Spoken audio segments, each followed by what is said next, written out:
Hey, welcome back. I'm Jacob, one of the co-founders of Check, and today I'm going to walk you through an overview of taxes. It's a boring topic, I know, but if you're operating a legal business, it comes with the territory.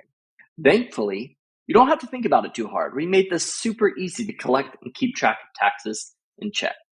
So to get started, we need to add some tax rates. So we'll tap on the Office menu in the bottom right-hand corner and select Business Preferences. And then we'll select Tax from the list, kind of obvious there.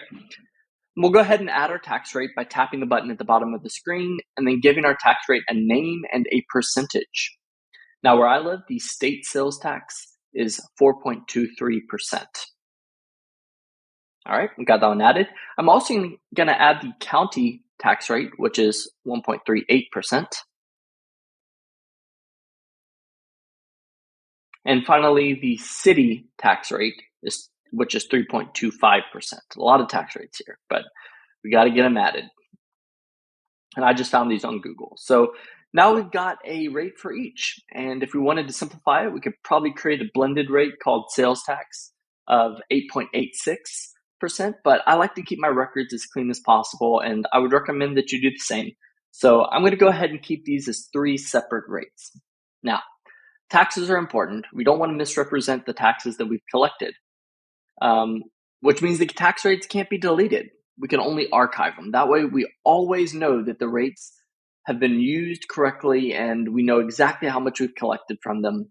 But if you move states or you stop offering a taxable service, you can simply archive it, and that declutters your rate list without worrying if you've messed something up in your records. If for any reason you need to start collecting taxes at a particular rate again, it's just as simple to unarchive it. Now that we have our tax rates set up, we can apply those rates to the invoices that we send out.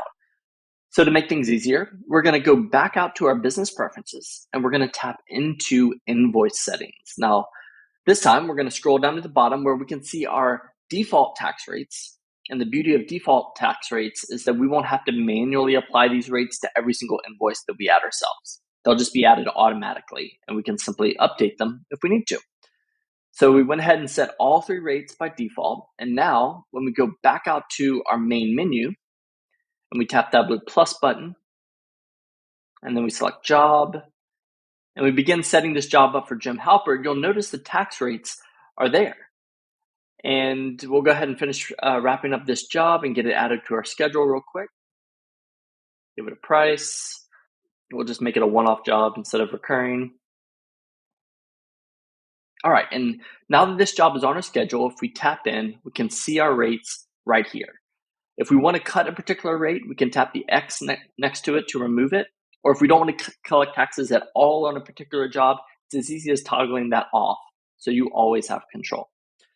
Now, collecting taxes is kind of useless if we don't know how much we're reporting, but we make that easy too, so no need to worry.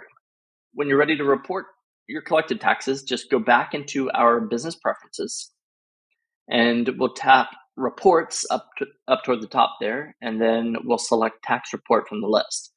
Now we need to define a date range, which we can either do manually by tapping on the date range field and using the range, since, and on options at the top, or we can tap on the handy range button and select from a list of predefined ranges that we've already built for you.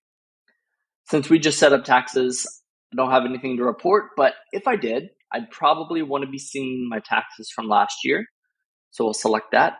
And now that that date range is selected, I can tap the blue Generate Reports button and get it straight to my email.